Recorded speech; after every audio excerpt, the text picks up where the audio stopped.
Hey there, and welcome to the latest episode of Exponential Potential. For those of you that are watching on YouTube, welcome, howdy. I look a little bit different than I normally do, and for everybody else, I'm having a good old play. I've chosen an avatar in Zoom. We're recording Zoom with bright red hair, even brighter red lips, the craziest blue eyeshadow you can imagine. And the other part's pretty good actually. It's mirroring my voice, but what's really important is it's a bit of a metaphor that in today's world you can be whoever you want to be. I know that seems quite trite, but as we've been covering in this month's series, we've been looking at Limitless, and I am absolutely fascinated by the world of digital and especially around AI. And it's really got me thinking, what does Limitless really look like? And this week, it's just a solo episode with me because I'm diving into the work that I do with organizations and through teaching. And my topic is going to be around how to create limitless in your environment. So stay tuned. I'll be sharing lots of little pointers. I'll probably switch off this crazy video because it doesn't make any sense to me at all. Uh, there we go.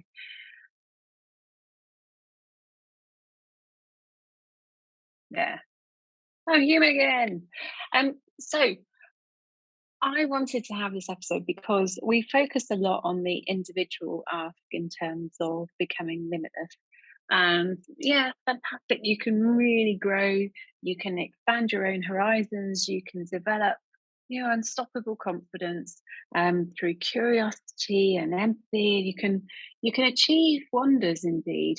But actually, sometimes you can be caged in the organization or the team that you're in. And so this week, we're really going to focus in on how to create limitless and how to create an environment around you where anything truly does feel possible. After all, that's the focus for this month. So for me, there are a few absolutely key areas. Um, we are called exponential potential, not by accident, but because I'm really fascinated by the idea of rapid evolution, rapid scaling of technology, rapid growth. What does that mean? There are so many changes that are hitting the planet right now that actually I didn't want people to feel threatened. And both Jen and I are huge optimists about the future, and we want to bring as many people as possible on board. Change can be hugely scary for so many people. And if you look around, there are countless doom and gloom stories around, countless conspiracy stories. There's so much conflict, antagonism, and a real lack of diversity. And so when we started to talk about what our podcast could be, we really wanted everybody to be able to take a part in this rapidly changing world. I'm absolutely fascinated by AI. You can probably guess by the questions that I ask some of my guests. But I've been following artificial intelligence and GPT-3, which is the data lake, especially. It's the mechanism behind Chat GPT and a lot of AI at the moment. But I've been writing about these topics for around 2 years now, and I've been evangelical over the last 5 or 6 years about the role that technology can play in helping break through a sense of scarcity that's happening within organizations to create change, create a kind of fizz, a possibility of making change happen and reshaping who we are. So I've been in this world for a little while, and kind of among my many tasks, I get involved in teaching strategy at a global level to organisations, big and small. I teach a lot around organisation design and change management, and there's a lot that can come through in terms of the use of technology. It's often done really badly, and it's often felt like it's at the realms of really large corporates or public sector organizations, when in fact, Kind of any business, any team can make the most of technology. Just takes a little bit of curiosity and a little bit of playfulness. So, what I wanted to bring through over our time together is really just an exploration of three main areas, three key takeaways that I want you to be able to take into your own business, into your own organization, that will help you feel more confident and also start to stretch the boundaries of those around you. So, the first one is going to be around artificial intelligence and megatrends.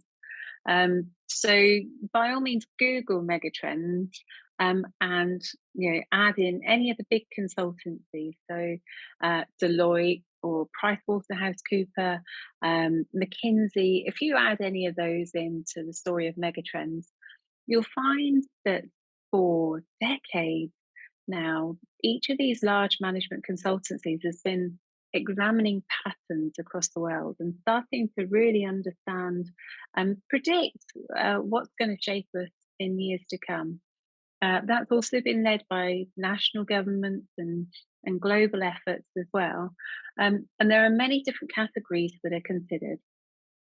I'm going to cover a couple of them off just to open them up to you a little bit. So one is around the impact of technologies and exponential technologies that will move really, really fast and will start to disrupt our normal way of working.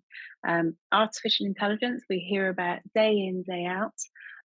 Genetic medicine and what's happening there in terms of real precision medicine, personalization of medicine as well. Automation, so automated vehicles, and that can be cars or buses or trains or submarines or boats or drones. The sense of automation coming to the fore as well. There's some really big changes happening in the world of computing that's going to massively increase the pace and ability of computing to handle very, very, very complex areas. So there are just these some very major changes happening in the world of technology at the moment that are really starting to um, shape shape the world. That sounds such a trite phrase to use, but kind of many of the aspects, many of the tools and techniques that you think of as being sci-fi, being in an old Star Trek movie or kind of the latest Marvel blockbuster, they're happening behind the scenes now. They're in testing or they're in development. Robotics is another area that really starting to blossom. So technology itself is a hugely exciting and changeable feast. But actually, there are a few other trends that I want to get you to think about as well. The other is, the social trends that are going on, aging populations, and also kind of a migration from rural to urban living.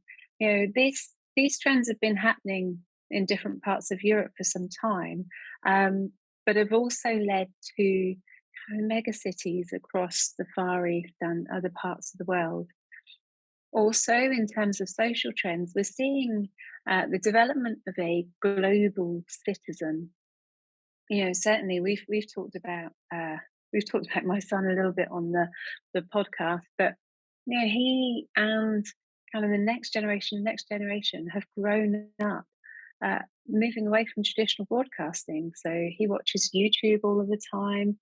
He's got his first Insta account now, but he's consuming content that's put up from across the globe, lots of different interests. Yes, this right and this wrong, and I keep reminding him that many of the creators are desperate for the dopamine hit to grab your attention and to build up a loyalty. But the fact that he can connect with and understand a culture that's thousands of miles away, that's so alien to him now, and that shapes his upbringing, his expectations of the world, that's hugely significant, hugely significant. Other areas that are going on are around the size of organizations. And, kind of, I teach a lot around the idea of platforms and how, if you consider Amazon, for example, Amazon being one of the biggest companies on the entire planet, what does it actually deliver? What's the industry? If you're a Gen Xer like me, you're used to a particular industry, or you buy, convert something, and then sell it to other people. But a lot of that is disrupted at the moment, and companies like Google and Apple and Amazon, they're they're going above this sense of industry. What they're starting to do is aggregate a really strong following of people and then keep building on that offering. They're not precious necessarily about owning all of the marketplace. They're often quite open to having other people deliver content, provide content. So let's keep working on Amazon as a concept. At first it was around book selling, really, and a way to sell books to communities. Well, kind of actually you can sell books to some extent, but the more booksellers you invite into a marketplace, the more books that you can sell. You might want to think about warehousing, for example, to make that as efficient and cost effective as possible. So you kind of build up a system of warehouses and you've got lots of space. So, why don't you offer other goods? Kind of move beyond the books to clothing or homeware and start expanding it even further. And again, if you're agnostic about who's selling it, you start to realize that perhaps there's more profit in offering space within your store than actually selling the goods that are there. So you start to grow even more.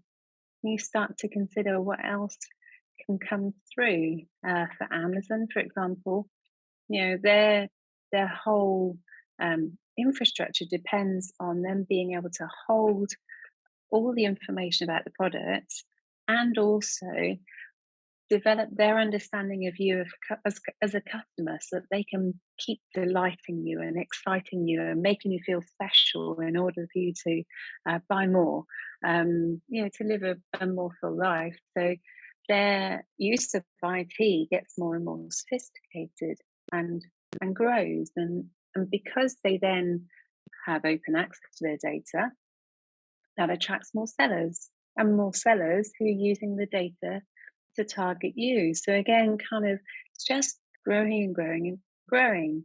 So you need to create web services to make sure that the website runs well and that the data can be extracted and manipulated really well. And again, that grows into a new marketplace. So we can see, we've got these large multinational companies that are growing bigger and bigger and bigger. And yet we have there's many, many, many small disruptors. One of the most exciting things about COVID for me was the disruption in delivery. There were so many people that didn't want to work in a corporate environment and set up their own businesses. They started to challenge. I see, and I'm so heartened when I see women, particularly in their 40s and 50s, starting entrepreneurship for the first time, just starting to say, why not? And they're having great traction in terms of disruption, because we're learning more and more that consumers, people like me and you, have a range of desires and needs. And that can be buying from the local high street, right the way through to buying from Amazon. It can be shopping in a different part of the world. It's, kind of people and their tastes are developing, and it's creating this sense that there's space for everybody to compete. These megatrends have been observed from an academic and policy perspective for many years, and they're ever present. They shift on a very slow scale, so 10, 15, 20 years, plus, plus, plus, and they're there. And one of the things that's really reassuring about them, and one of the things I encourage people I teach to consider, is that regardless of recession or interest rate hike or kind of a blip in the market, we're still working towards a long-term trend. And when you start to see that those patterns are in place, so you can start to play with them. Let me let me bring that through in a slightly different way. And if you imagine you're at the beach, like I'm lucky enough to be, and the waves come in and out, and sometimes during the month they come in further, and sometimes they go out further, and yet, kind of in line with the moon, and kind of in terms of every 3 months, every 6 months, you have these super moons, and you have kind of really super tidal shifts that go on, where the tide is much higher or it's much lower. So there's a pattern that you can observe and you can get to know throughout the year, as long as you know that it's there, and as long as you accept that things will shift, that they'll ebb and flow throughout the time. And then you can start to feel like, not quite feel like you can command the tide, but you're aware, you've got different expectations about what goes on with the tide. And the megatrends are the same, really. They're always there in the background, and ways that you can learn about it, as I say, is have a look at what's been published by management consultancies, but also, have a look, have a read of what's going on in different industries. There's so much readily accessible information out there that you can start to challenge some of your assumptions. And sometimes it may not feel like it fits within your business or fits within your organization, but just have a play. Just see what people are doing and then start to bring them back to your team. I um, I've got a great example of artificial intelligence, and a couple of years ago, I developed a dystopic view about artificial intelligence. I'd been reading about the future of work studies, and what was being predicted about the impact on jobs through artificial intelligence. Depending on the sources that you read, you could see up to a third of the workforce being displaced through AI. And what was shocking is it wasn't a particular group. Women were affected the most, as well as men, and age-wise, kind of, there were people affected in every single age group. Similarly, kind of some of the more um, managerial roles were being affected just as much as, say, retail or driving. So it really challenged a lot of my assumptions, looking at these studies, and also seeing how much investment was shifting into technology. Kind of just this, I won't call it a beast, but kind of more and more being put into this bubble of technology, and it was growing and growing. Hugely competitive marketplace, which was accelerating how fast change could happen and what could be brought to market. And in terms of technology laws, when you make advances in one area, they feed into advances in another area. So robotics and quantum computing can just all of a sudden combine and shift forward or leapfrog forward. So lots happening, but not really enough thought going into the day-to-day impact. So I developed a dystopic view of an area. Teaching I chose, because teaching was seen as one of the most protected professions, um, but also so much money going into the ed tech market. It just felt like there were some very rapid changes happening. And I created a day in the life of a primary school child whose school had no teachers, where teaching was shaped by artificial intelligence, um, and was delivered by artificial intelligence and kind of use of animation and media. And, this wasn't intended as some Black Mirror event. It was intended as a way of creating a story that people could engage with. And when you create a story, people feel quite safe in playing with concepts. So I would walk head teachers through with it, and they would hate it, or they would love it, or they'd be concerned about the impact on children or the fact that what teachers really do isn't understood.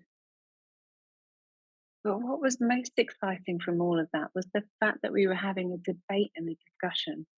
We were starting to realize the value that people offer in their day to day jobs.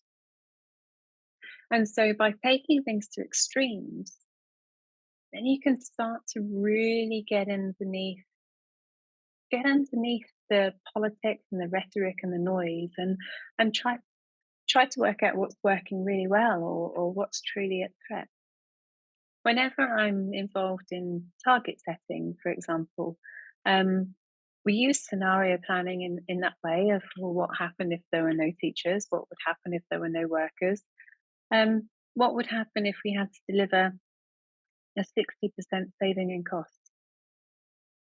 No, not 6%, not 3%, 60%. What would shift?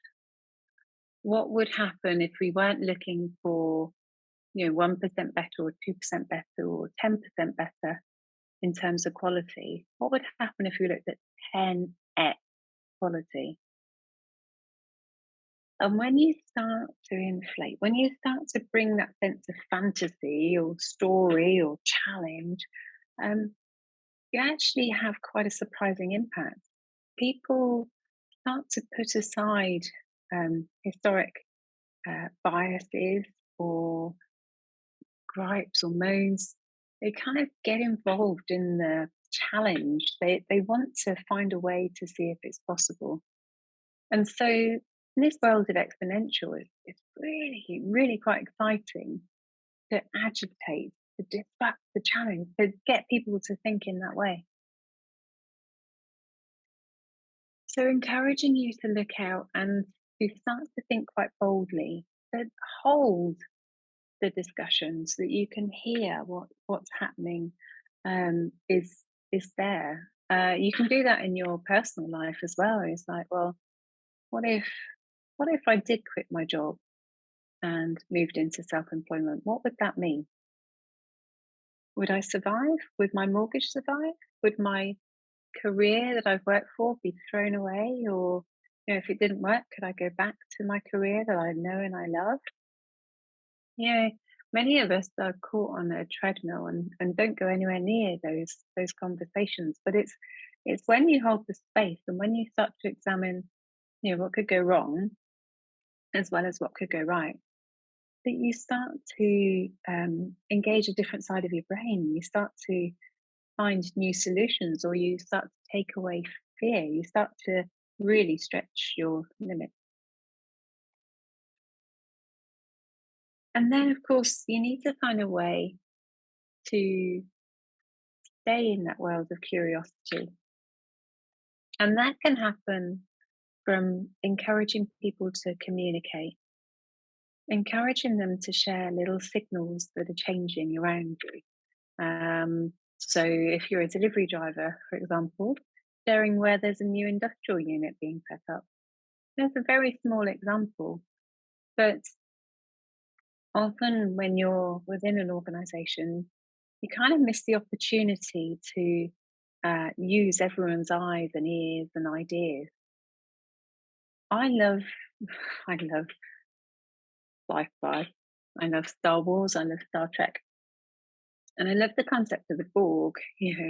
So the Borg were. I'm not sure if they were an artificial race or if they were a kind of a genuine alien race. But the idea of the Borg is that they were one and many, and so everything that they learned was brought back to the center to support the Borg. So if one Borg was taken out, nothing was lost. It was always still there. And so those elements in a collective are really powerful. They're very, very attractive, and not many organizations truly value that. They talk about it, and they talk about engagement, and they talk about feedback, but they don't bring that through in a meaningful way. Don't always encourage it, and also don't necessarily have the power structures that enable everybody to take part in the planning and the development and the building out. One of the things that's really exciting about the startup community is that it's just like everybody's in it. Let's make this happen. Let's keep it going. And so, kind of I see in teams don't really spend enough time listening and don't really spend enough time encouraging other people to be playful and to own and share where their worlds go. So, creating this sense of possibility um, is a way to prepare your team, your family, yourself for whatever changes come about, because you're prepared, you're forewarned, you've already rehearsed what will happen, and you also feel ready to see the value that everybody has to offer. In many organizations, kind of in order to achieve fairness and performance and clear expectations, we compartmentalize people and skills.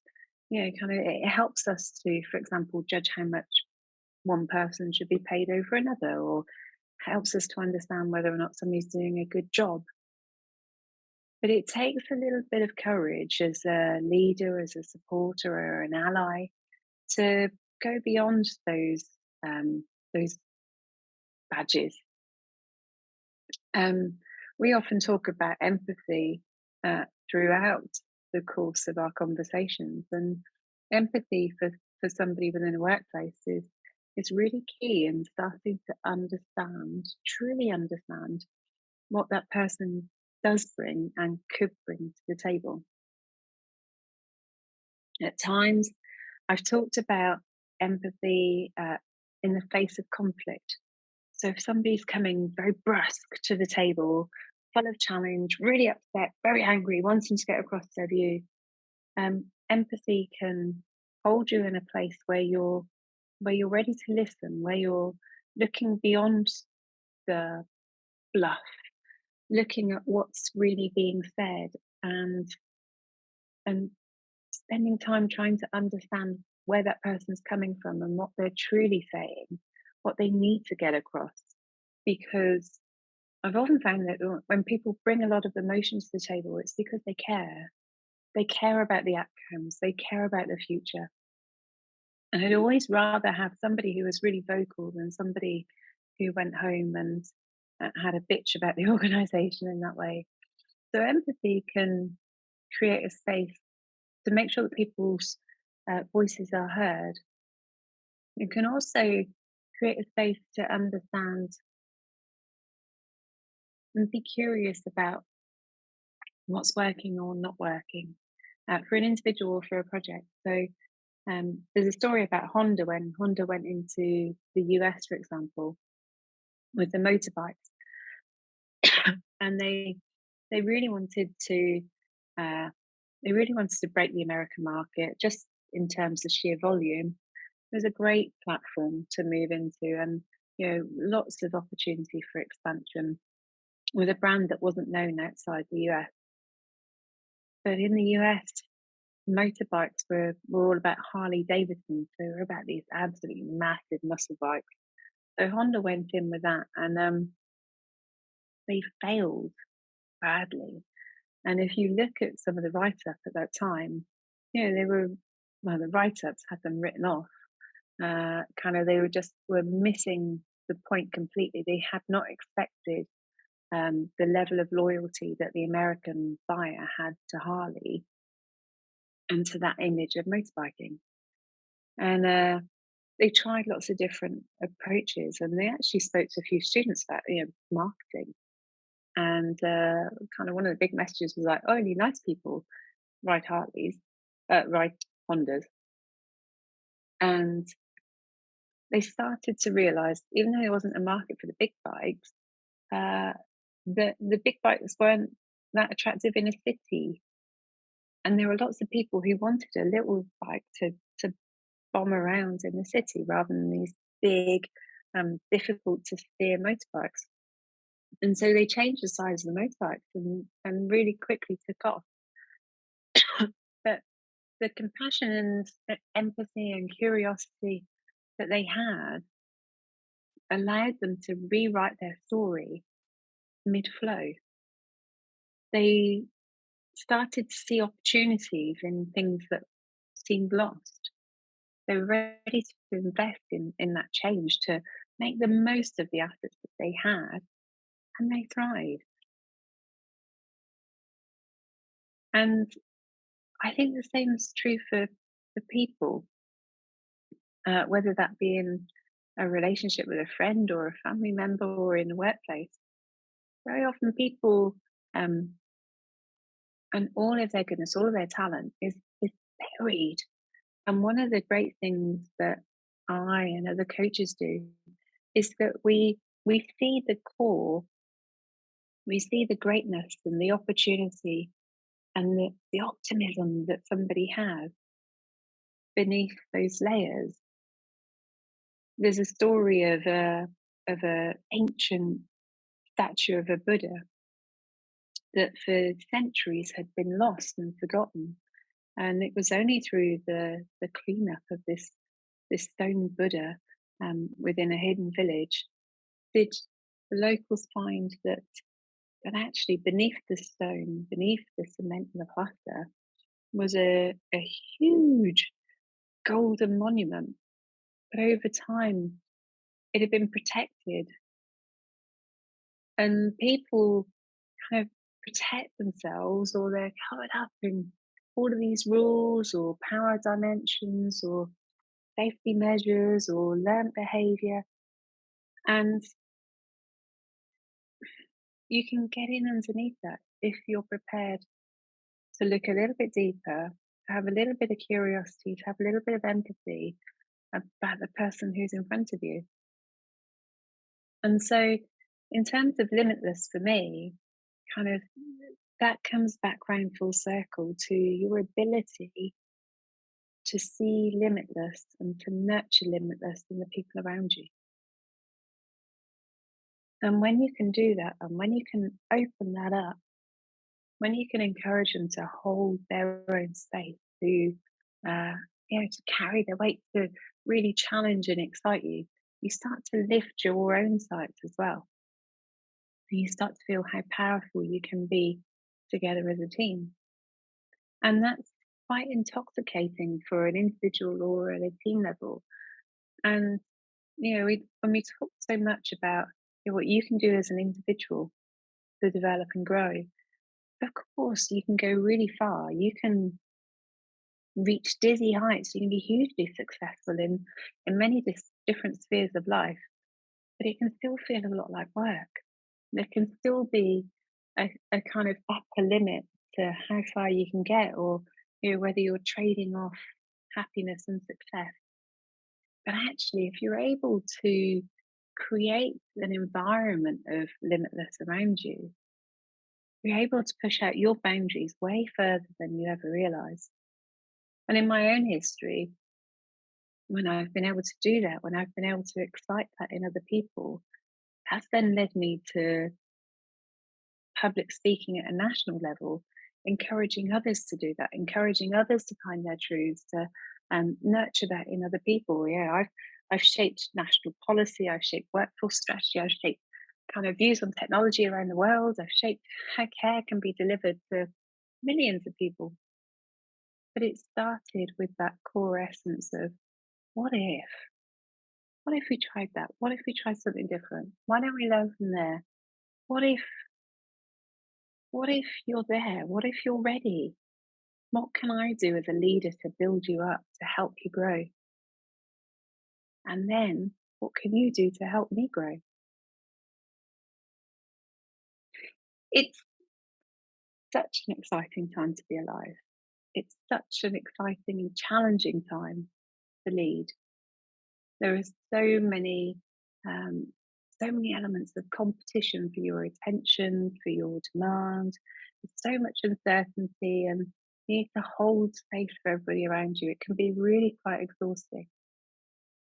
And so, for any leader right now, you can just keep going. Of course, you can keep going. The storm will pass. The tide will come in, it'll go out. in and out. And actually, I really want to encourage you this summer to reflect and to step back, to think about joy and curiosity and empathy and possibility and limitless and what that can mean for your team, for you. And why not? Why not now? Why not you? Why not make it happen? So thank you. I know this has been a bit of a lecture in limitless possibility and how to create limitless in your organization. Um, but I truly believe that it's possible, and I believe that you can do it. In fact, I know that you can do it. I believe that you can do it. I just need to unlock that in you. I need to help you to see that you can do it and you don't have to do it alone. And in fact, it's a lot more fun and a lot more sustainable and a lot more resilient and a lot more progressive and productive and effective when you don't. So thank you. Thank you for holding space here. I hope that during the summer you have some time to pause, some time to reflect, because you sure as hell need it because you're doing a great job. But it's tiring. You'll be all right. Thanks for tuning in for this week's Exponential Potential. And if you want to listen in, we've covered some great items this month in Limitless. We've got a really good interview coming up next week about the use of AI and what that can do to help you to meet life goals and to build out your brand. That's a really good one. I can't wait for that. But in the meantime, like, subscribe, share, and it's been great to hold this space with you.